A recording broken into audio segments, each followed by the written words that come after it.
We are here for you. We are the creators. We are a 12th dimensional collective of non-physical beings, and we are here to help. You have been on a path for a very long time. Your path did not begin when you woke up in this lifetime. Your path began so very long ago that it would be difficult to quantify it in a number of years. The journey is always changing because you enjoy variety and you enjoy challenges. You do want to fathom how old you really are so that you can understand how wise you really are, how masterful you really are. In order to do that, you must see yourself as being bigger than this singular incarnation would indicate. You are meant to see yourself as a multidimensional, eternal, infinite being. You are meant to see yourself as light and love. That doesn't mean that you need to destroy your ego or bury your ego, but it does mean that you need to use that sense of self that the ego is to expand, to move into your natural self. Your true self is divine. Your true self is everything, and therefore, when you at least open up to that idea, you can take yourself and your life less seriously and start enjoying the fun ride that you are on. Now, we know that you have to make it fun, because it's not always presenting itself to you as a giant amusement park. But when you consider how much you have already done, how much you have already achieved as an eternal being, you must realize that making this life fun and enjoyable is a small task by comparison to how much you have already accomplished. You need to give yourselves more credit and elevate your sense of self without getting caught up in spiritual ego. Spiritual ego would tell you that you are the savior, that you are better, or more spiritual than everyone else. You don't want to get caught up in that ego trap either.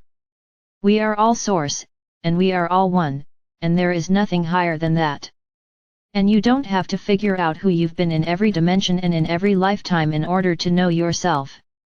You do want to feel for the love that you are in order to know yourself more completely, and that's something that is a lifelong pursuit.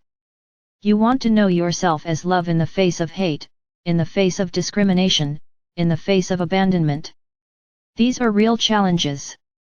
These are the things that your life is really about. And yes, as a result of doing all of that work of just being yourself in the face of whatever is in front of you, you do get to ascend.